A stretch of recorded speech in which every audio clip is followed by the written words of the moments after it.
नमस्कार, मैं हूं मोहित चौधरी और आप सभी का स्वागत है जस्ट इंडिया में। खबरों का रुख करें, लेकिन उससे पहले इस वक्त की हेडलाइंस के प्रायोजक हैं आरोग्य मास्क लगाएं, कोरोना से सुरक्षित रहें। Oscar super speciality hospital and trauma centre, रंश किया showroom in Rohtak and Bahadurgarh. Showroom पर आइए, टेस्ट ड्राइव ले और गाड़ी बुक कराएं। देश में पिछले 24 घंटे में आए 53,000 नए मरीज। अब तक 45,000 से ज्यादा लोगों की मौत। हरियाणा में गई 6 लोगों की जान। शराब घोटाले पर गरमाई हरियाणा की सियासत। दुष्यंत चौटाला बोले, एसईटी का काम सिर्फ सिफारिश करना।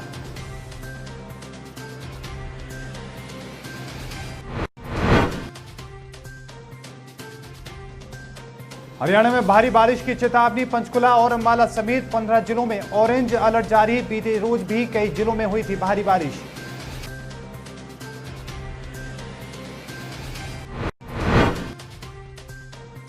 और सिरसा नगर परिषद चेयरपर्सन के लिए दिन भर चला बीजेपी का मंथन। शाम को हाईकोर्ट ने लगाई चुनाव पर रोक। 27 अगस्त को होगी अगली सुनवाई।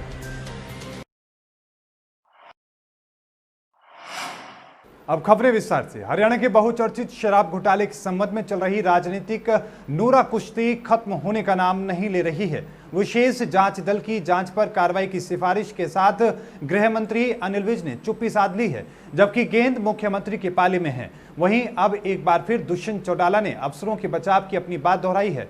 उप मुख्यमंत्री दुष्यंत चौटाला ने फिर कहा कि लॉकडाउन में शराब के ठेके बंद करवाने और इस संबंध में आदेश जारी करने में कोई ढील नहीं दी गई। पत्रकारों के एक सवाल पर डिप्टी सीएम ने कहा कि शराब कारखानों को सॉफ्टवेयर से जारी हुआ है। परमिट के मामले में विभाग 2 महीने पहले ही कारण बताओ नोटिस जारी कर चुका है। संबंधित अधिकारियों से स्पष्टीकरण मांगा जा चुका है ताकि ऐसी गड़बड़ी आगे फिर न हो सके। 26 मार्च को ठेके बंद करवाने के विषय पर उन्होंने कहा कि विभाग के पास 27 मार्च की सुबह सभी जिलों में ठेके बंद करवा दिए जाने की रिपोर्ट आ गई थी। इसमें ढील की बात कहां रह जाती है? और कार्रवाई की मांग करने पर उन्होंने ऐतराज जताया है। और यही नहीं, उन्होंने 2 दिन पहले प्रेस कॉन्फ्रेंस में कहा था कि दुष्यंत चौटाला ने कहा था कि एसईटी की रिपोर्ट के आधार पर यह कहना गलत है कि शराब से संबंधित मामलों में गलती किसी एक की है। डिप्टी सीएम ने कहा कि गड़बड़ी की शिकायत मिलने पर उन्होंने सख्त कार्रवाई पहले भी की है और गड़बड़ी के जिम्मेदार शख्स पर कार्रवाई करने से अब भी पीछे नहीं हटेंगे। उसको फाइनल अप्रूवल सरकार देती है। सरकार के कानून अनुसार जो भी कदम होगा, हमने तो ना पीछे हटे, इस तक एक्शन आज तक लिया है।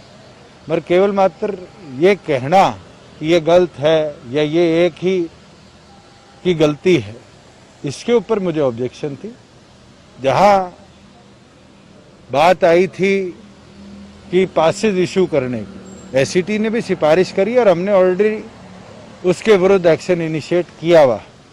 जहां बात आई थी वेंट्स बंद कराने की, रिटर्न परमिशन लेने की, जब हमारे पास उसकी रिपोर्ट आई भी है तो मुझे लगता है वो ऑब्जेक्शनल बात थी और मैंने मेरे ऑब्जेक्शन उसके ऊपर उठाए। भारत में कोरोना संक्रमण अब अमेरिका और ब्राजील से भी ज्यादा तेजी से फैल रहा है। देश में कुल संक्रमितों की संख्या 22.5 लाख के पार जा चुकी है। स्वास्थ्य मंत्रालय के ताजा आंकड़ों के मुताबिक देश में अब तक 22,68,675 लोग कोरोना से संक्रमित हो चुके हैं। इनमें से 45,257 लोगों की मौत हो चुकी है, जबकि 15,83,000 लोग ठीक हो चुके हैं। पिछले 24 घंटों में कोरोना वायरस के 53,000 नए मामले सामने आए और 871 लोगों की मौत हुई।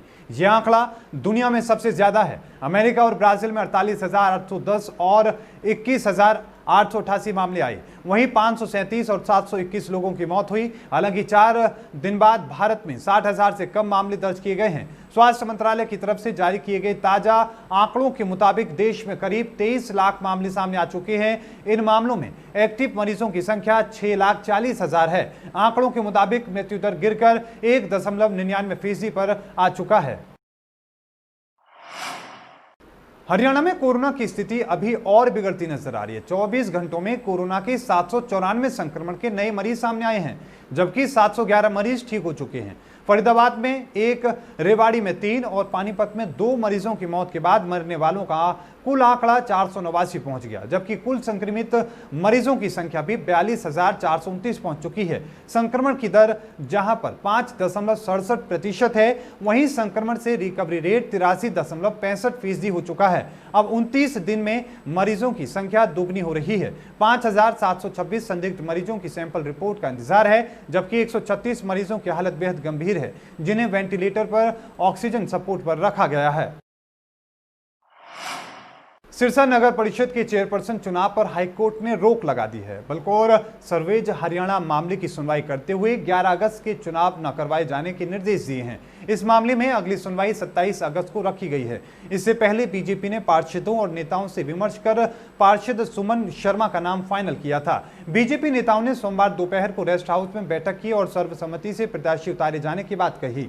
हालांकि प्रत्याशी का नाम शाम 6 बजे के बाद घोषित किया गया। वहीं प्रशासन की ओर से चुनाव की सभी तैयारियां पूरी कर ली गई थी, लेकिन देर शाम को चुनाव पर रोक से संबंधित हाईकोर्ट के आदेश की डीसी के पास कॉपी पहुंची। सिरसा नगर परिषद की चेयरपर्सन के लिए बीजेपी ने वार्ड 5 की पार्षद सुमन शर्मा का नाम फाइनल कर दिया था। इसके साथ ही बीजेपी नेताओं ने दावा किया था कि चेयरपर्सन के लिए सर्वसम्मति होगी। बीजेपी नेताओं ने सोमवार दोपहर को रेस्ट हाउस में बैठक की और सर्वसम्मति से प्रत्याशी उतारे जाने की बात कही थी। हालांकि प्रत्याशी का नाम शाम 6 बजे के बाद घोषित किया गया। बीजेपी प्रदेश महामंत्री संजय भाटिया ने कहा कि उन्होंने विधायक गोपाल कांडा के अलावा बिजली मंत्री चौधरी रणजीत सिंह, इनेलो नेता अभय सिंह चौटाला, राहुल सेतिया से भी संपर्क किया है और सभी को राजनीति को तिलांजलि देकर सर्वसम्मति से सबका साझा उम्मीदवार उतारने के बारे में चर्चा की। उन्होंने दावा किया कि सभी इसके लिए राजी हैं। हमारा जो प्रयास है कि 1 वर्ष का समय रह गया है नगर परिषद में, और जो भी निर्णय हो सर्वसम्मति से हो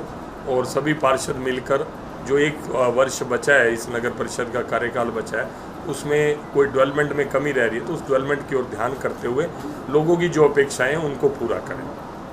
मैं तो एक यही मेरे मन में और हमारे संगठन ने भी विचार किया कि राजनीति को तिलांजलि देते हुए एक बार सर्वसम्मति से नगर परिषद का अध्यक्ष बनाया जाए। लोकहित पार्टी तो उसी दिन से बीजेपी के साथ है, तन मन धन से, और अभी आपस में बैठ के डिसाइड करके जो देखो मुख्यमंत्री जी विकास कर रहे हैं पूरे प्रदेश का, और सिरसा के विकास के लिए उन्होंने किसी काम के लिए मना नहीं किया कभी भी।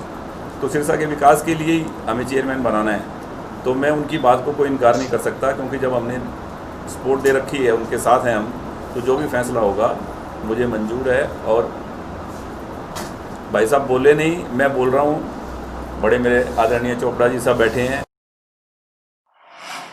हुडल के सौंद गांव की सरपंच पद का चुनाव पंचायत अधिकारी पूजा शर्मा ने संपन्न कराया। पूजा शर्मा ने बहुमत के पक्ष के पंच को सरपंच नियुक्त किया है।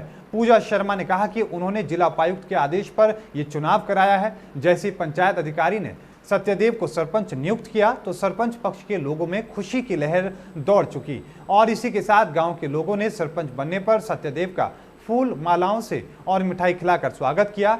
सत्यदेव ने कहा कि गांव में विकास कार्य उनकी प्राथमिकता होगी और सभी को साथ लेकर गांव में विकास कार्य किए जाएंगे। जिला उपायुक्त के आदेश पर खंड विकास और विकास कार्यालय में सौंद ग्राम पंचायत सदस्यों की बैठक का आयोजन किया गया, जिसमें बहुमत वाले पंच का चुनाव कराया गया। चुनाव में पंचायत सदस्यों द्वारा सत्यदेव को सर्वसम्मति से सरपंच चुना गया। तत्कालीन सरपंच रामजीत के बर्खास्त होने के बाद बहुमत वाले पंच को चार्ज सौंपने के लिए पहले 3 बार चुनाव संपन्न नहीं हो सका था। आयोजित बैठक की अध्यक्षता खंड विकास एवं पंचायत अधिकारी पूजा शर्मा ने की। हमारे जो ग्राम पंचायत सौंद है उसके अंदर टोटल 20 पंच हैं, तो जिनमें से आज 11 उपस्थित थे। एक जो पंच है महिला पंच, वो बाद में आई हैं, जिनको बाद में हमने शामिल कर लिया गया। तो उपस्थित 12 पंचों ने सर्वसहमति से श्री सत्यदेव को जो है बहुमत के तौर पे पंच के रूप में अपना जो कार्यवाहक सरपंच चुना है। तो किस तरह से जो विकास, सबसे पहले तो जितने हमारे जो स्वीपर भाई हैं, जो सफाई कर्मी हैं, उनकी तनख्वाह, ट्यूबवेल ऑपरेटर्स की तनख्वाह, हमारे लिए सबसे जो बड़ा जो थी प्रायोरिटी वो यही थी कि इनकी पेमेंट हो, क्योंकि ये अच्छा काम कर रहे हैं, लगातार काम कर रहे हैं, परंतु उनका भुगतान नहीं किया जा रहा था। तो गांव में जो पहले कार्य रुके हुए पड़े हैं उनको सभी मेंबर, सभी ग्रामवासी मिलकर करेंगे और गांव को आगे उन्नति की तरफ ले जाएंगे। कुछ नए काम करने की योजना भी है, सभी मेंबरों का भी कहना है, कुछ ग्रामीणवासी भी हैं कि गांव को एक डिजिटल गांव की तरफ ले जाना है। गांव में चारों तरफ ओपन जिम जैसी मशीन लगानी है और हमारे गांव में नहीं कोई स्टेडियम है, व्यायामशाला है, उन दोनों पे काम करना है। भवानीखेड़ा क्षेत्र के गांव सिवाड़ा में बीती रात गांव के जलघर में लगे बिजली ट्रांसफार्मर का तार टूटने से लगभग आधे गांव को रात भर परेशानियों का सामना करना पड़ा। लेकिन ग्रामीणों द्वारा समस्या की शिकायतों पर बिजली विभाग के कर्मचारियों ने ट्रांसफार्मर का तार जोड़ने के बजाय उस पर ताला लगा दिया। ग्रामीणों का आरोप है कि बीती रात से ट्रांसफार्मर से बिजली का तार टूटने की शिकायतें बिजली विभाग के कर्मचारियों को समय पर दी गई थी, लेकिन इस समस्या के समाधान के बजाय बिजली विभाग के कर्मचारियों ने ट्रांसफार्मर पर ताला लगा दिया। ग्रामीणों का कहना है कि बीती रात टूटे हुए बिजली के तार को जोड़ने को लेकर ग्रामीणों द्वारा सहयोग करने की भी बात कही गई थी, लेकिन बिजली विभाग के कर्मचारी ने इस समस्या की ओर कोई ध्यान नहीं दिया और उस पर ताला लगा दिया। बिजली विभाग के कर्मचारियों द्वारा ग्रामीणों से समस्या की सुनवाई की जगह बदतमीजी की जाती है और उनकी कोई सुनवाई भी नहीं की जाती। बिजली विभाग के कर्मचारियों द्वारा लगाए गए ट्रांसफार्मर पर ताले से रात भर ग्रामीण परेशान रहे, लेकिन सुबह भी उनकी समस्या का कोई समाधान नहीं किया गया। विभाग के कर्मचारी उनकी समस्या की शिकायत की सुनवाई पर मनमानियां करते दिखे, जिससे ग्रामीणों में खासा रोष भी देखने को मिला है। वो आड़े 30-35 साथी युवा खड़े थे, गांव के बुजुर्ग भी थे उनमें और युवा साथी भी थे।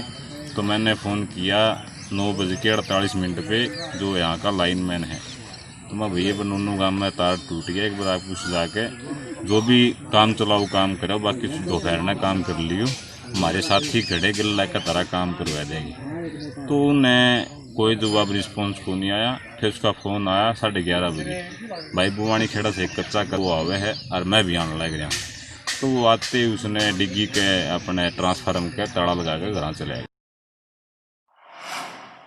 हरियाणा में सोमवार को मानसून पूरी तरीके से छा गया। अगले 2 दिन मंगलवार और बुधवार को प्रदेश में भारी बारिश का पूर्व अनुमान है। मौसम विभाग ने मंगलवार को 3 जिलों में पंचकुला, अंबाला और यमुनानगर में, बुधवार को 15 जिलों में भारी बारिश का ऑरेंज अलर्ट जारी किया है। बारिश का दौर 14 अगस्त तक जारी रहेगा। हालांकि प्रदेश में आसमान और छतराई बारिश होगी, कहीं तेज तो कहीं मध्यम बारिश होने के आसार हैं। इधर बीते रोज रोहतक शहर में भारी बारिश हुई। दोपहर और शाम के समय कुल 92 mm बारिश होने से जगह जगह पर जल भराव की स्थिति देखने को मिली। जिले में छतराई बारिश हुई। इससे पहले दिन में उमस भरी गर्मी रही। वातावरण में सुबह के समय 80% और शाम के समय 85% आर्द्रता दर्ज की गई है। रोहतक में अधिकतम तापमान 37.5 डिग्री सेल्सियस दर्ज किया गया। मौसम विभाग ने 12 अगस्त को कुरुक्षेत्र, कैथल, करनाल, महेंद्रगढ़, रेवाड़ी, झज्जर, गुरुग्राम, मेवात, पलवल, फरीदाबाद, रोहतक, सोनीपत, पानीपत, भिवानी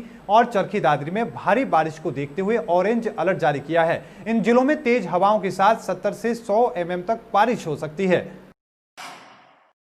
खबरों के प्रायोजक थे Pramod trading company, tiles, sanitary ware, Ghanipura, Jhajjar road, Rohtak. Asian colour coated Ispat limited. Be Fast Fit, India's fastest growing fitness chain, now at Rohtak D Park. Corona महामारी से लड़ने के लिए आरोग्य मास्क लाया है आपके लिए सबसे आधुनिक मास्क। इसके साथ ही आपको मिलेगी आधुनिक PPE किट, वो भी बहुत ही सस्ते रेट पर। contact@arogyamask.com पर जाएं और हमसे संपर्क करें या फिर www.arogyamask.com से जुड़ें। इसके साथ ही आप हमें कॉल कर सकते हैं। हमारा पता है Anand international, plot number 181, sector 25, Panipat, Haryana.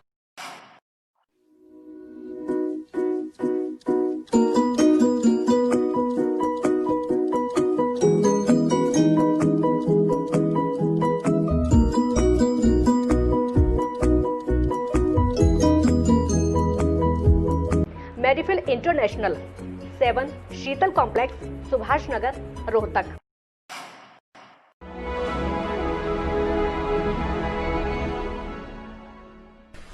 चाचा, आपने नया घर बनवाया है तो घर की छत पर कौन सी शीट लगवाई है? बेटा, मैंने अपने घर की छत पर एशियन शीट लगवाई है, क्योंकि वो कभी न मिटने वाले ओरिजिनल निशान की चादरें हैं। साथ में ISI का चिन्ह, 5 साल की वारंटी के साथ साथ पैसों का सही मूल्य देने वाली वही इकलौती शीट्स हैं।